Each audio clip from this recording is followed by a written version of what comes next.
ओम नारायण नारायण नारायण नारायण। सभी मित्रों को राम राम। दोस्तों, सर्वप्रथम राजू श्रीवास्तव जी को अश्रुपूर्ण श्रद्धांजलि। दोस्तों, करीब एक महीने पहले जब राजू श्रीवास्तव जी के अस्वस्थ होने की, उनके अस्पताल में एडमिट होने की जब न्यूज़ सामने आई थी तो सच में विश्वास नहीं हुआ था, क्योंकि कुछ दिन पहले उनके सोशल मीडिया पर कुछ वीडियोस भी आए थे, मैंने उन्हें देखा भी था और उन्हें देखकर ऐसा बिल्कुल भी नहीं लगा था कि वे इस प्रकार से अचानक से हमें छोड़कर जाएंगे। देखिए, मैंने कभी भी लाफ्टर चैलेंज शो टीवी पर नहीं देखा था। आप सभी मित्र जानते हैं जो हमारे चैनल से जुड़े हुए हैं कि मैं 8 वर्ष बाहर था, गुरुदेव के आश्रम में था, तो टीवी पर तो मैंने कभी उस शो को देखा नहीं। पर बाद में ऑनलाइन इंटरनेट पर मैंने उनके कुछ क्लिप्स देखी थी। आज से 10-11 वर्ष पहले की बात है। पहली बार मैंने उस समय राजू श्रीवास्तव जी के वीडियोस देखे थे, लाफ्टर चैलेंज शो की कुछ क्लिप्स मैंने देखी थी। उस समय तो सादा फ़ोन था, सैमसंग का कीपैड वाला, छोटी सी स्क्रीन थी, उस पर नेट चलता था। उसमें 3G तो सब जगह पर आता नहीं था, ज़्यादातर 2G था। और पता नहीं वो कैसे अचानक से वो क्लिप्स मेरे सामने आ गई थी। 7-7, 8-8, 10-10 MB की, 12-12 MB की छोटी छोटी वो क्लिप्स होती थी, 3GB फाइल्स। और उन्हें डाउनलोड करने में भी आधा आधा पौना पौना घंटा लग जाता था। पर फिर भी मैंने राजू श्रीवास्तव जी की ऐसी बहुत सारी क्लिप्स को डाउनलोड करके रखा था और मैंने उन्हें उस समय पहली बार देखा था। और वो उनका व्यंग, उनकी कॉमेडी, उनकी शैली मुझे इतनी पसंद आई थी कि मैंने कई बार वो क्लिप्स में देखता था। और तब से लेकर के आज तक राजू श्रीवास्तव जी हमें लगातार इसी प्रकार से हंसाते आए थे। उनका जो व्यंग था, कॉमेडी थी, उसमें एक ज़मीन से जुड़ाव हमें देखने को मिलता था। हमारे दैनंदिन जीवन में, रोज़मर्रा के जीवन में, हमारे इर्द गिर्द जो अलग अलग प्रकार के लोग हम देखते हैं, उनकी भावनाएं, उनकी इमोशंस, वे किस प्रकार से एक दूसरे के साथ में इंटरेक्ट करते हैं। रोज़ हम हमारे इर्द गिर्द, हमारे आंखों से जो अलग अलग घटनाएं हम देखते हैं, उस पर व्यंग करना, ये वही व्यक्ति कर सकता है जिसने बहुत परिश्रम करके सफलता प्राप्त की हो, जिसने सामान्य जीवन देखा हुआ हो, जो लोगों के बीच रहा हो। वही व्यक्ति इस प्रकार से व्यंग उन छोटी छोटी बातों पर कर सकता है जिसके साथ हम तुरंत एक जुड़ाव हम फील करते हैं, अनुभव करते हैं। जैसे कि किसी शादी में लोग जाने के बाद वहाँ पर जो खाना होता है उस पर अलग अलग लोग किस प्रकार से रिएक्ट करते हैं, कैसे खाते हैं, उस पर वो कैसे बातचीत करते हैं एक दूसरे के साथ में, उस पर व्यंग करना, ये वही व्यक्ति कर सकता है जिसने वो बातें खुद अनुभव की हो। और वो अनुभव राजू श्रीवास्तव जी के व्यंग में, उनकी कॉमेडी में था। जो आजकल के जो स्टैंड अप कॉमेडियंस हम देखते हैं, उनमें वो अनुभव, वो ज़मीन से जुड़ाव कहीं पर भी, दूर दूर तक भी हमें देखने को नहीं मिलता। आजकल के स्टैंड अप कॉमेडियंस को बस अपने हर एक लाइन के एंड में फक या मतलब गुप्तांगों के शब्दों का उपयोग करना, मैं वो नहीं बोलना चाहता। ऐसे शब्द हर एक लाइन के एंडिंग में बोल दो, थोड़ा सा पेरेंट्स के नाम से, रीति रिवाजों के नाम से, परंपराओं के नाम से, समाज के नाम से छाती कूट दो, सिस्टम के नाम से छाती कूट दो। इसके अलावा आजकल के जो स्टैंड अप कॉमेडियंस हैं, उनमें आपको इसके अलावा आपको कुछ भी देखने को नहीं मिलेगा। और पता नहीं ऐसे हर एक लाइन के एंड में कोई गाली या एफ वर्ड या गुप्तांगों के शब्दों को ज़ोर ज़ोर से चिल्लाना, ये बोलने के बाद इसको लोग कॉमेडी समझते भी कैसे हैं, वो मैं आज तक समझ नहीं पाया कि ऐसे शब्द बोलने के बाद सामने बैठी जो ऑडियंस भी है वो उन बिना मतलब की, बेमतलब की बातों पर हंसती भी कैसे है। लोगों की भावनाओं का, इमोशंस का, उनकी आस्था का मजाक उड़ाना, गाली गलौज करना और छाती कूटना, इसके अलावा तो उनमें कुछ भी देखने को नहीं मिलता। और ऐसे ही एक तथाकथित कॉमेडियन AIB के रोहन जोशी ने बहुत ही ज़्यादा भद्दे तरीके से, अमानवीय तरीके से, असंवेदनशील तरीके से राजू श्रीवास्तव जी के जाने के बाद में एक कमेंट किया है। उसका अनुवाद मैं आपको पढ़कर बताता हूँ। हमने कुछ खोया नहीं है।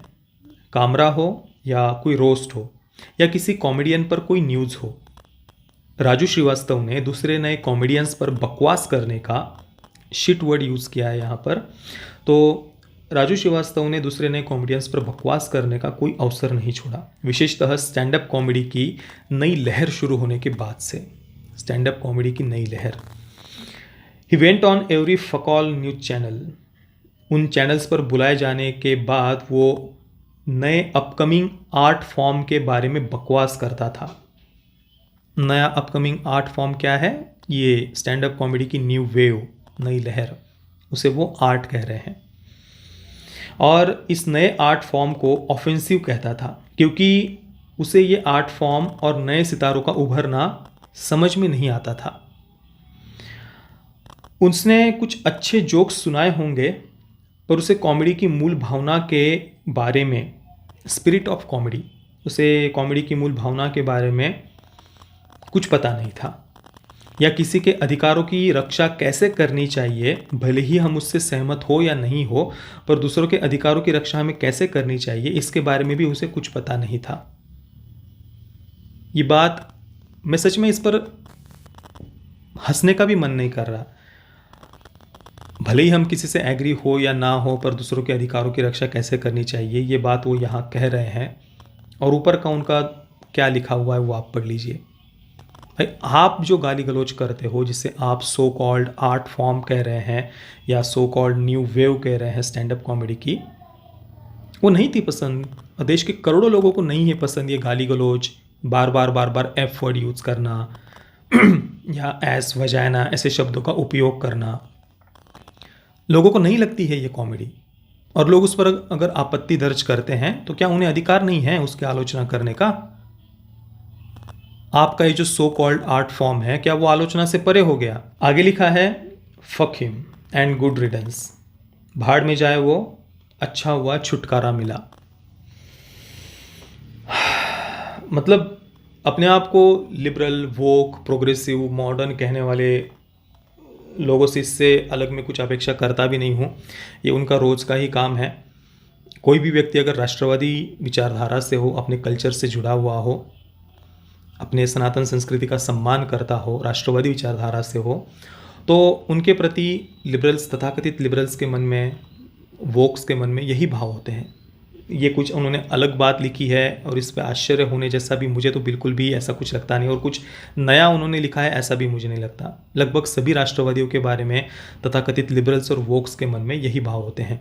वही गौ माता के बारे में जोक्स करना, गौमूत्र के बारे में जोक्स करना, जैसा कि आदिल अहमद दार जैसे जो आतंकवादी है वो बम धमाका करने से पहले जो बातें करते हैं, वही बातें लिबरल्स भी करते हैं, थोड़ा सोफिस्टिकेटेड भाषा में, इंग्लिश में, अंग्रेज़ी में बात करते हुए। इन्हें वो क्या वनाबी अंग्रेज़ वगैरह जो भी कहते हैं, अंदर से पूरी तरीके से अंग्रेज़ हो गए हैं, ना भी हुए हो तो होना चाहते हैं। और ये बात उनके लगभग हर एक बात में, हर एक उनके अंदाज में, एक्सप्रेशंस में, वो जिस प्रकार से इंटरेक्ट करते हैं, बातें करते हैं, हर एक बात में आपको ये देखने को मिलेगा। भारत से जुड़ी हुई चाहे कोई भी बात हो, भारत के गौरव से जुड़ी हुई कोई भी बात हो, हर उस बात से वे इसी प्रकार से हेट करते हैं। और ये केवल राजू श्रीवास्तव जी की बात हो ऐसी ही बात नहीं है। नासा में अगर दो बहनों को इंटर्नशिप मिलती है, उस पर भी लिबरल्स ने कैसे कमेंट्स किए थे आप देखिए, क्योंकि उन्होंने देवी देवताओं के फ़ोटो रखे थे। यही नहीं, आप अपने कल्चर से जुड़े हुए चाहे कोई भी व्यक्ति हो, कोई भी राष्ट्रवादी विचारधारा से व्यक्ति हो, उसे इसी प्रकार से टारगेट किया जाता है। लोगों ने इस पर कैसे कैसे कमेंट्स किए हैं वो मैं थोड़ा आपको पढ़कर बताना चाहता हूँ। रोहन जोशी ऑफ मयंक जिंदल जी ने लिखा है, Rohan Joshi of AIB and close friend of Tanmay Bhat is abusing Raju Srivastava ji and celebrating his death. During COVID, he even celebrated death of Modi supporters and their loved ones. Just read what Rohan Joshi said about demise of Raju Srivastav. He is dating Shaheen Bhatt, who is daughter of Mahesh Bhatt. Mahesh's son Rahul Bhatt was involved with terrorist David Headley, who worked for LET, Lashkar-e-Taiba, and Mahesh also believed RSS was behind 26/11. Perfect match. एक और user लिखते हैं, Rohan Joshi, a sobo brat whose only achievement in life, in his friend's words, that he dated Alia Bhatt's sister. एक और user लिखती है, this is low life shitty comedian Rohan Joshi's comment on Raju Srivastav's death. Such a shame on celebrating someone's death. He never takes criticism and comments on himself, but criticizes Raju for being intolerant. Irony. Hello, एक account को उन्होंने tag किया है, since you have chosen Rohan Joshi to promote your product line, people would want to know if you endorse such hateful comments by this celebrity. His views are simply appalling. Don't know about the innovate therapy, but this guy sure needs help. एक user लिखते हैं, the only achievement of Rohan Joshi is dating Alia Bhatt sister. Other than being a wannabe Angrez and passing few trash double meaning jokes in English for his audience, who by the way are wannabe Angrez too. This guy hasn't achieved anything in his life. एक user ने तन्मय भट्ट और रोहन जोशी के कुछ पुराने tweets लिखे हैं. How do you know children don't love rape. Tanmay Bhat का ये पुराना एक ट्वीट उन्होंने स्क्रीनशॉट पोस्ट किया है. Finding girls from my school who I haven't seen in ages to see if they now have breasts feel really weird every time I see naked baby pics of girls. In my head I go haha I saw your boobs haha. इधर रोहन जोशी के कुछ tweets है.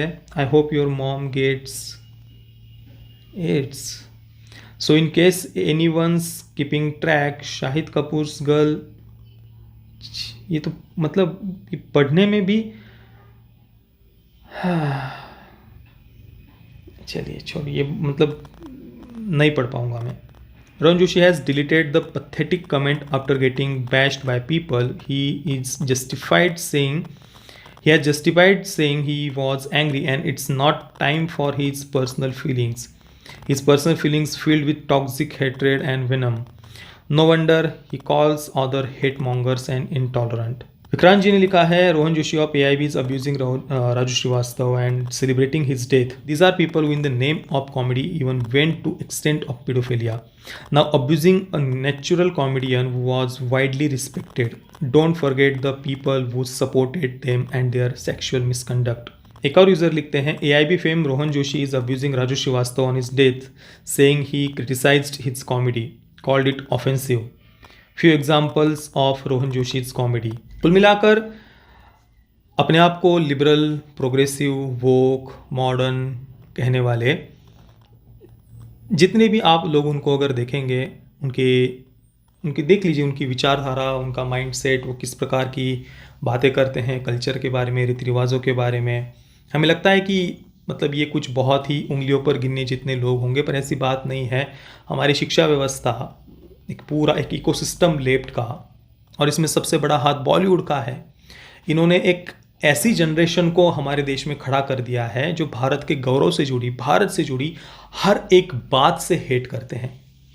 यहाँ पर बात केवल राजू श्रीवास्तव जी की नहीं है. ये बड़ा रेसिज्म की बातें करते हैं, सेक्सिज्म की बातें करते हैं. सबसे ज़्यादा रेसिस्ट और सेक्सिस्ट लोग आपको ये वोक्स ही देखने को मिलेंगे. ये बॉडी शेमिंग की बात करते हैं, पर सबसे ज़्यादा ये बॉडी शेमिंग या दूसरों के बस बाहरी रंग रूप के पीछे ऑब्सेस्ड लोग वोक्स ही होते हैं.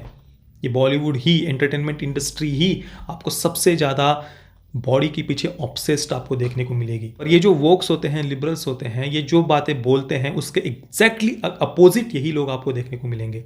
और ये लोग जिन्हें कंजर्वेटिव कहते हैं, फासिस्ट कहते हैं, जिनको गालियाँ देते हैं, जिनको रिग्रेसिव कहते हैं, पिछड़ी हुई सोच वाला कहते हैं, वही लोग अगर आप देखेंगे वो सबसे ज़्यादा इंक्लूसिव, सबको साथ में लेकर चलने वाले आपको देखने को मिलेंगे. मुझे सबसे ज़्यादा आश्चर्य तो इस बात का होता है कि ऐसे तथाकथित स्टैंड अप कॉमेडियंस जो छोटी छोटी बच्चियों के गुप्तांगों पर तक ऐसे भद्दे ट्वीट्स, भद्दे कमेंट पास करते हैं, उनके बारे में फेमिनिस्ट, तथाकथित फेमिनिस्ट क्यों बात नहीं करते.